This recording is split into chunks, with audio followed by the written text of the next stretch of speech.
Assalamualaikum warahmatullahi wabarakatuh. Selamat datang kembali di channel Ramai Cicip Makan Om. Hari ini kita tidak buat video review makanan. Hari ini saya pengen cerita sedikit tentang pengalaman saya nge-YouTube Om. Sampai saya gajian. Hore. Jadi Om kan kalau perjalanan saya nge-YouTube cukup lama Om ya, sekitar dari 2019. Itu pertama saya nge-YouTube 2019. Tapi cerita pahitnya dimulai dari situlah Om. 2019 saya nge-YouTube, saya gagal total Om, tidak dapat apa-apa.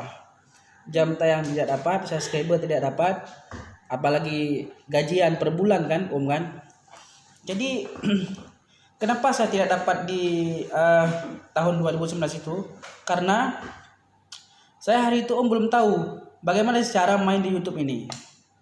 Semua punya trik dan cara Om. Jadi ini saya bocorin sedikit trik-trik untuk para YouTuber pemula. Bagaimana sih cara nge-YouTube itu yang baik dan benar. Karena Om, kalau salah Om cara dalam nge-YouTube, tetap Om tidak akan mudah untuk sukses gitu. Kesuksesnya tertunda. Karena kenapa? Yang pertama perlu Om perhatikan video dulu. Kenapa video? Karena video itu sangat menentukan cepat lambatnya naik subscriber sama jam tayang. Karena kenapa? Usahakan video yang Om buat itu lebih dari 10 menit Om. Usahakan seperti itu, paling tidak 8 menit, paling sedikit 8 menit. Karena kenapa? Di saat Om banyak durasi videonya, setiap orang nonton, minimal orang nonton pasti 3 menit Om.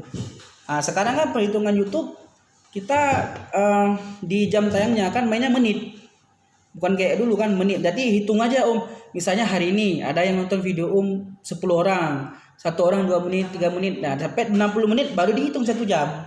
Jadi Om bisa bayangin sendiri bagaimana susah yang kita cari jam tayang. Itu yang pertama Om. Yang kedua, judul video Om. Judul video sangat berpengaruh juga. Karena kenapa? Usahakan buat judul video yang bikin orang lain itu penasaran, ini apa sih? Misalnya contoh Om ya, belut makan ikan asin. Nah itu kan orang penasaran.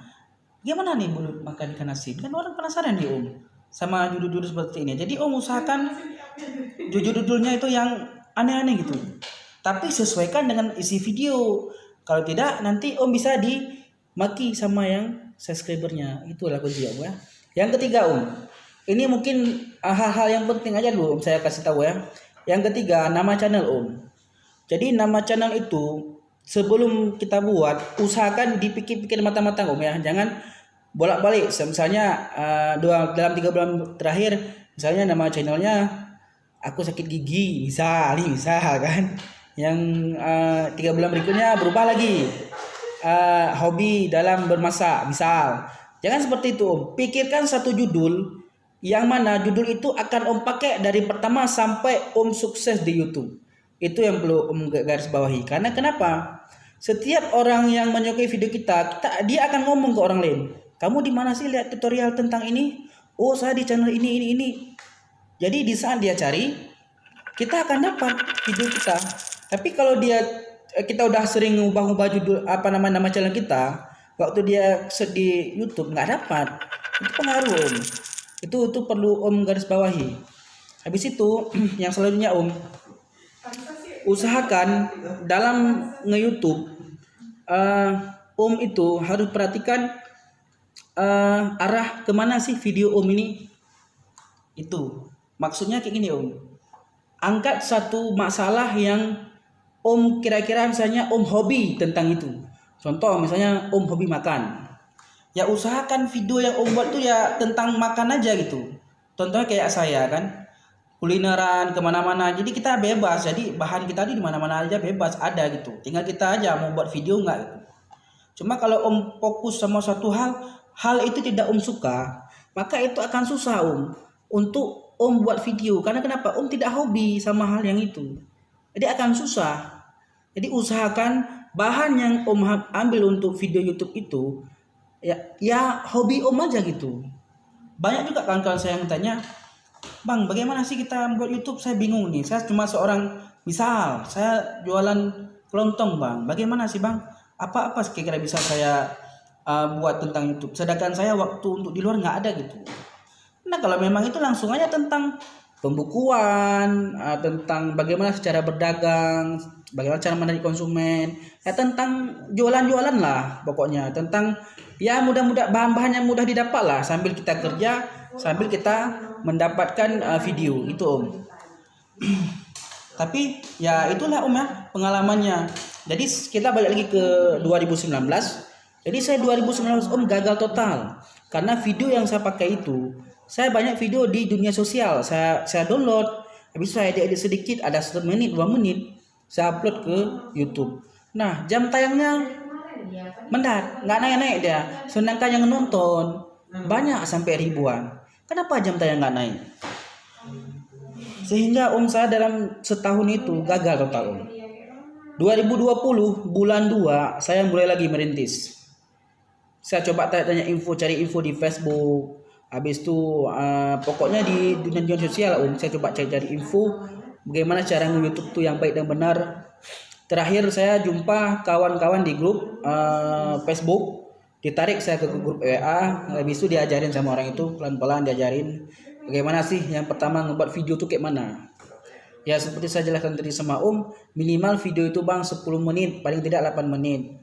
Karena yang dihitung sekarang menitnya, bukan jumlah videonya, bukan jumlah nontonnya. Percuma orang nonton 1000-an, video kita 1 menit, ya nggak dapat apa-apa Om kita. Itulah Om lebih kurangnya Om ya. Jadi 2020 Om saya di bulan 2 saya mulai ke YouTube lagi. Saya mulai buat video lagi pelan-pelan dengan penuh perjuangan, pelan-pelan. Nah, di bulan 7 Om saya monet, alhamdulillah. Tapi di bulan 7 tuh saya monet sangat disayangkan Om ya. Saya lagi enak-enaknya baru sekitar 5 hari monet, saya kena dismonet. Ya karena ya itu tadi Om. Karena konten berulang, video dari dunia sosial. Makanya saya garis bawahi itu Om, jangan ambil video konten-konten yang punya orang ya di dunia sosial ya, ataupun video-video orang yang sudah pernah diupload lah. Karena itu resikonya seperti itu Om. Di saat kita dimonet, di saat diteliti secara manual sama YouTube, video kita tuh ada konten-konten yang banyak digunakan sama orang lain. Jadi yang menggunakan konten pertama itu bukan kita tapi orang lain, itu akan kena Om. Itu yang perlu Om garis bawahi ya. Jadi mungkin itu saja Om ya untuk perkenalan di 2019. Kalau 2020 ya sekarang ya Om bisa lihat sendiri, saya masih ya buat videonya jarang-jarang mungkin ya. Tapi alhamdulillah pelan-pelan 4 hari 5 hari saya ada upload 1 video. Yang penting tetap semangat, jangan pantang menyerah lah Om ya. Karena di sini tidak ada yang mudah, semua butuh proses. Jadi untuk kawan-kawan semua yang baru mulai, terus semangat, terus upload video. Suatu saat kalian akan dikenal di dunia maya. Itu pasti kalau kalian serius melakukannya. Suatu saat, mungkin 2 tahun, 3 tahun, 4 tahun, pasti kalian akan sukses. Saya yakin itu. Karena dari YouTuber terbesar yang sebesar pun sekarang di Indonesia, ya orang tuh dari bawah juga. Bukan langsung ya naik daun, enggak. Minimal 3 tahun, 4 tahun baru muncul ke mukaan. Karena kenapa? Udah subscriber udah 4 juta, 1 juta, 2 juta, udah banyak. Di saat seperti itu, orang akan baru melirik kita Om. Kalau posisi sekarang mungkin agak susah Om ya. Kita harus banyak berjuang. Karena di posisi sekarang ini kita masih posisi pemula. Ya walaupun kita udah setahun 2 tahun subscriber kita masih 4.000 5.000. Itu masih sangat sedikit Om ya. Jadi saran saya untuk kawan-kawan semua, jangan patah menyerah. Terus jalan. Pasti akan ada, pasti akan ada. Jadi sedikit saya bocorkan di ujung videonya Om kan. Usahakan Om dalam setahun buat 1000 video. Kenapa saya bilang di 1000 video? Di saat Om sudah monet, dapat 1000 video dalam setahun ataupun 2 tahun, itu pasti luar naik Om. Subscriber pun pelan-pelan akan naik. Karena kenapa? Video yang kita upload pasti orang nonton. Ya pelan-pelan subscriber kita akan naik. Mungkin itu aja Om ya pada hari ini. Saya Rama Cicip menutup diri. Semoga ilmu yang saya bagikan bermanfaat untuk sahabat Cicip semua. Saya akhiri. Assalamualaikum warahmatullahi wabarakatuh.